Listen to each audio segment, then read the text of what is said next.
한 사람의 운명이 우리 모두의 신앙관을 뒤흔들 수 있다면 믿으시겠습니까? 지구 어디선가 문명과 단절된 채 살아가는 한 남자의 이야기가 기독교 최대의 논쟁 중 하나를 불러일으키고 있습니다. 이 남자의 이름은 제리인데요. 그의 삶과 죽음을 둘러싼 질문들이 신학자들을 수십 년간 고민에 빠뜨리고 있죠.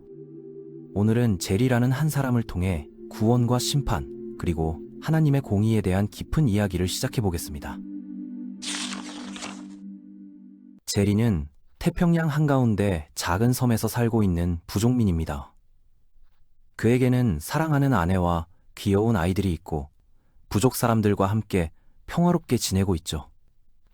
제리는 매일 숲으로 나가 동물들을 사냥하며 가족을 먹여 살리고 여가 시간에는 나무를 깎아 아름다운 조각품을 만들기도 합니다.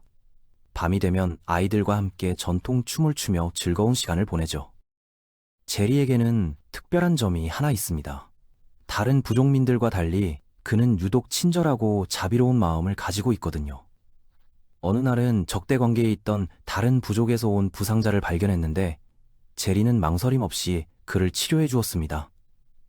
보통이라면 적을 도울 이유가 전혀 없었지만 제리의 마음속에는 다른 사람을 돕고자 하는 선한 충동이 있었던 거죠. 그런데 여기서 문제가 시작됩니다. 제리는 선량한 사람이지만 그의 모든 행동에는 종교적 의미가 담겨 있거든요. 그가 사냥을 하는 것도 단순히 배를 채우기 위해서가 아니라 부족의 신성한 의식 중 하나입니다. 나무 조각을 만드는 것도 취미가 아니라 숲의 영령들을 숭배하기 위한 우상 제작이고 밤마다 추는 춤 역시 자연의 영혼들을 찬양하는 종교 의식의 일부입니다. 밤하늘을 바라보는 제리의 마음속에는 깊은 의문이 있습니다. 저 수많은 별들을 만든 존재는 누구일까? 숲의 정령들보다 더 크고 위대한 창조주가 있는 것은 아닐까? 혹시 그 존재가 지금 자신을 지켜보고 있는 것은 아닐까요? 제리는 이런 생각들로 인해 밤잠을 설치기도 하는데 그 신비로운 존재가 자신에게 무엇을 원하는지 알고 싶어 하거든요. 제리에게는 인간적인 약점들도 있습니다. 친절하려고 노력하지만 때로는 화를 내기도 하고 인내심을 갖고 싶어 하지만 종종 성급함을 보이기도 하죠.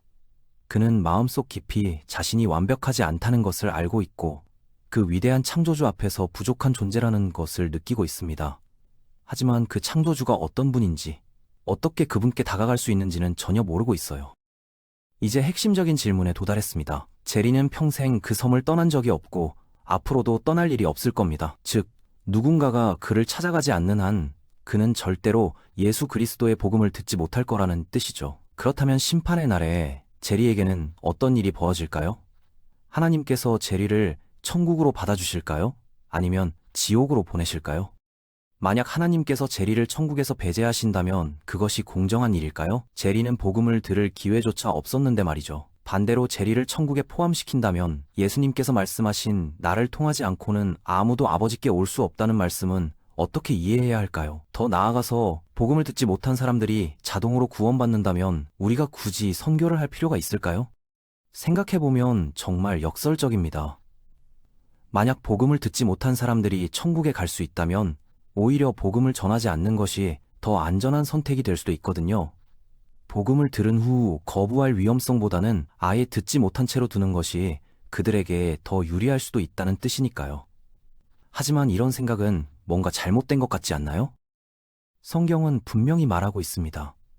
나는 길이요 진리요 생명이니 나로 말미암지 않고는 아무도 아버지께로 올 수 없느니라. 그런데 제리는 그 길이 무엇인지조차 모르고 있죠. 다른 이로서는 구원을 받을 수 없나니 천하 사람 중에 구원을 받을 만한 다른 이름을 우리에게 주신 일이 없음이라고 했는데 제리는 그 이름조차 들어본 적이 없습니다.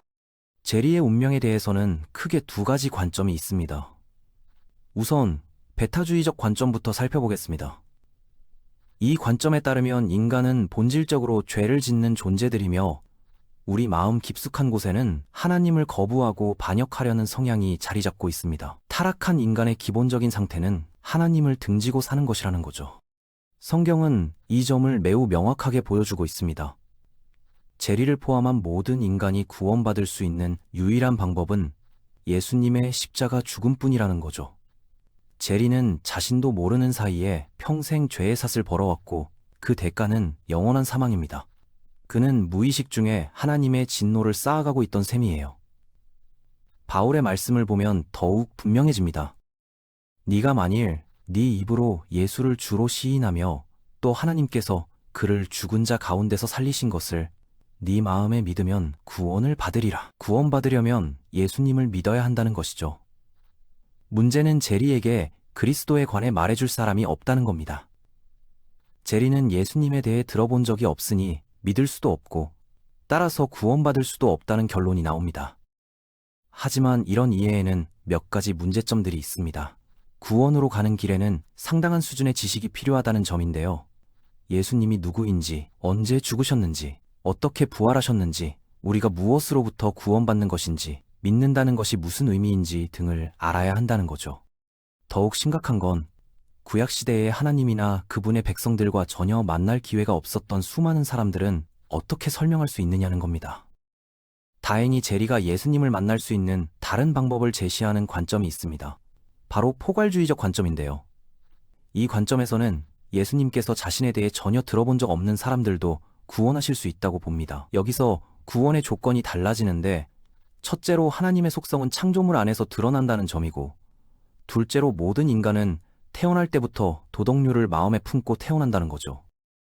즉, 제리는 구원받기 위해 예수님의 이름을 부를 필요가 없다는 겁니다. 마음의 법칙을 따르고 창조주 하나님을 인정하기 위해 최선을 다한다면 구원받을 수 있다는 거예요. 이 관점의 긍정적인 면은 예수님 이전이나 이후에 살았던 모든 사람이 구원받을 기회를 갖는다는 점입니다. 또한 구원의 메시지가 전해졌는지 여부와도 상관없어요.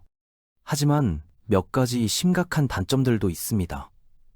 앞서 언급한 긍정적인 면이 부정적인 면으로 바뀌어서 전도가 불필요하다고 여겨지거나 심지어 복음을 전혀 전하지 말아야 한다는 극단적인 상황까지 이어질 수 있거든요. 복음을 듣지 못한 사람들이 자동으로 구원받는다면 그들에게 선택의 여지를 주기보다는 무지한 상태로 두는 것이 더 나을 수도 있으니까요. 이 두 관점을 더 깊이 이해하는 데 도움이 되는 3명의 성경 인물들을 살펴보겠습니다. 우선 아브라함부터 봅시다. 아브라함은 하나님을 믿고 따르는 사람이었지만 모세 율법이 주어지기 전 시대에 살았던 인물이에요. 그는 할례받지 않은 상태였는데 이건 큰 문제였거든요. 할례받지 않은 사람은 하나님과 분리되어 사는 것으로 여겨졌으니까요. 하지만 아브라함을 의롭게 만든 다른 무언가가 있었어요. 바로 그의 믿음이었습니다. 로마서에서 이 점을 아주 명확하게 설명하고 있는데 아브라함이 의롭게 된 것은 할례라는 행위가 아니라 믿음 때문이었다는 거죠. 표면적으로 보면 아브라함은 예수님을 구체적으로 믿어서가 아니라 믿음으로 의롭게 된 것 같습니다. 왜냐하면 그는 예수님의 이름을 전혀 몰랐거든요. 두 번째 인물은 아비멜렉이라는 블레셋 왕입니다. 그는 제리의 구원 문제에 대해 독특한 시각을 제공해 주는데요. 아브라함이 사라를 누이라고 거짓말한 후 아비멜렉이 사라를 왕궁으로 데려갔을 때 일입니다. 하나님이 꿈에 아비멜렉을 찾아오셔서 그가 죽을 것이라고 말씀하셨거든요. 이 왕이 이방인이라는 점을 기억하세요. 여기서 우리는 아비멜렉과 하나님이 마치 서로를 아는 사이처럼 대화하는 것을 볼 수 있습니다. 하나님께서는 아비멜렉이 다른 남자의 아내를 취했다고 정당하게 책망하셨고 아비멜렉은 자신이 전혀 몰랐다고 정당하게 항변했어요. 놀랍게도 하나님은 아비멜렉이 죄를 짓지 않도록 친히 막아주셨다고 보증해 주셨어요. 하나님께서 아비멜렉의 순수한 마음을 알고 계셨기 때문입니다. 아비멜렉은 사실 여러 면에서 제리와 매우 비슷합니다. 그는 창조 세계와 자신의 도덕적 감각 외에는 어떤 방식으로도 하나님이 자신을 계시하지 않으셨다고 주장할 수 있는데 이는 우연히도 포괄주의 관점의 두 가지 조건이기도 하거든요. 하지만 문제가 하나 있어요. 이것은 구약 성경의 이야기라는 점입니다. 예수님께서 자신을 계시하신 이후로는 규칙이 달라졌을지도 모르니까요. 그 답을 찾으려면 성경에서 가장 유명한 장 중 하나인 믿음에 관한 장을 살펴봐야 합니다. 그 안에는 예수님을 전혀 알지 못했음에도 믿음으로 구원받은 구약의 영웅들 이야기가 기록되어 있거든요. 믿음이 없이는 하나님을 기쁘시게 하지 못하나니 하나님께 나아가는 자는 반드시 그가 계신 것과 또한 그가 자기를 찾는 자들에게 상 주시는 이심을 믿어야 할지니라. 흥미로운 점은 모세에 대한 내용을 보면 히브리서 기자가 이렇게 기록했다는 것입니다. 그는 이집트의 모든 보화보다 그리스도를 위하여 받는 능욕을 더 큰 재물로 여겼으니 이는 상 주심을 바라봄이라. 모세는 그리스도를 위해 믿음을 가졌다고 기록되어 있어요. 그는 그분의 이름조차 몰랐지만 그리스도를 믿는 믿음을 통해 의롭게 되었다는 것이죠. 이제 여러분 중에는 이건 기원전 시대라서 규칙이 달랐을 거라고 생각하시는 분들이 있을 겁니다. 분명 예수님의 죽음과 부활 이후에는 하나님께서 이런 무지 상태를 그냥 두지 않으셨을 거라고 말이에요. 그런데 이 모든 질문에 답하고 궁극적으로 우리의 고립된 부족 친구 제리가 영원히 어디로 갈지 결정할 마지막 인물이 한 명 있습니다. 사도행전 시대로 여행을 떠나보겠습니다. 예수님께서 부활하시고 승천하신 후 성령님이 내려오셨고 한때 소심했던 제자들은 듣고자 하는 모든 사람에게 능력으로 복음을 전파하고 있었어요. 복음이 전파되는 이 놀라운 시기에 베드로가 꿈을 꿉니다. 그의 꿈에는 뱀과 새 그리고 각종 부정한 동물들이 등장했고 하나님은 베드로에게 잡아먹으라고 말씀하셨습니다. 베드로는 거부감을 느꼈어요. 그는 유대인으로서 평생 부정한 음식을 먹어본 적이 없었거든요. 하지만 하나님께서는 베드로에게 하나님이 깨끗하게 하신 것을 더럽다고 하지 말라고 말씀하셨습니다. 그 사이 고넬료라는 로마 백부장의 하인들이 베드로가 있는 곳으로 찾아왔고 베드로는 고넬료를 방문해서 그에게 복음을 전했습니다.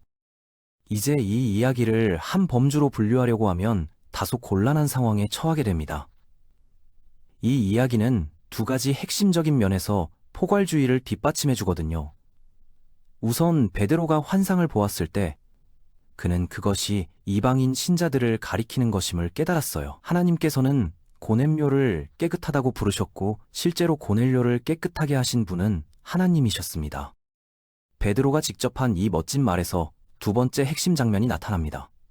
내가 참으로 하나님은 사람의 외모를 보지 아니하시고 각 나라 중 하나님을 경외하며 의를 행하는 사람은 다 받으시는 줄 깨달았도다. 이 진술은 히브리서 11장 6절 같은 구절과 놀라울 정도로 일치하며 고넬료가 가진 믿음 때문에 이미 하나님 눈에 의로운 사람이었을 가능성을 시사합니다. 하지만 만약 그렇다면 왜 베드로가 복음을 전해야 했을까요? 고넬료가 이미 하나님 눈에 깨끗한 사람이었다면 정말 예수님에 대해 알 필요가 있었을까요? 가장 배타적인 구절이 동시에 가장 유명한 구절이기도 합니다. 하나님이 세상을 이처럼 사랑하사 독생자를 주셨으니 이는 그를 믿는 자마다 멸망하지 아니하고 영생을 얻게 하려 하심이니라. 요한복음 3장 16절이죠. 우리 모두가 알고 있는 이 구절은 확실히 배타적입니다. 예수님을 믿는 사람은 영생을 얻는다는 거니까요. 하지만 조금 앞쪽을 보면 예수님께서는 니고데모에게 거듭남의 개념을 설명하시며 하나님 나라에 들어가려면 물과 성령으로 나야 한다고 하셨고 바람처럼 영도 어디서 와서 어디로 가는지 알 수 없다고 하셨어요. 다시 말해서 요한복음 3장 8절은 성령이 어디서든 역사하실 수 있으며 예상치 못한 곳에서 사람들에게 역사하실 수도 있다고 말하고 있습니다. 이것이 우리 친구 제리에게 좋은 소식일까요? 그가 별들을 바라보며 삶을 성찰할 때 성령님을 찾을 수 있을까요? 갈라디아서 3장에서는 믿음을 가진 자들이 아브라함의 후손이며 이방인들도 믿음으로 의롭다 함을 받는다고 기록하고 있어요. 아마도 논리적으로 볼 때 아브라함이 믿음으로 의롭다 여김을 받았다면 우리 부족 친구인 제리도 물질 세계를 창조하신 하나님을 믿음으로써 그 믿음을 실천하는 것일 겁니다. 그는 이 하나님이 자신을 경외하고 옳은 일을 하는 사람들에게 상을 주신다고 믿음으로써 믿음을 실천하며 궁극적으로 욥처럼 이 하나님이 자신의 구원자가 되실 것이라고 믿을 수도 있어요. 제 마음에는 세리의 기도 이야기가 떠오릅니다. 매우 간단하죠. 하나님이여 불쌍히 여기옵소서. 나는 죄인이로소이다. 내가 너희에게 이르노니 이에 저 사람이 의롭다 하심을 받고 집으로 내려갔느니라. 무릇 자기를 높이는 자는 낮아지고 자기를 낮추는 자는 높아지리라 하시니라. 아마도 제리는 창조세계의 웅장함을 보고 그 안에 있는 하나님의 손길을 인정했을 겁니다.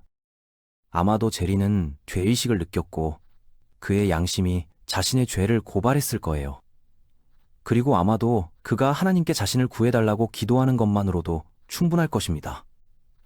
결국 그리스도께서는 세상의 죄를 위해 죽으셨고 그것은 온 세상을 의미하거든요.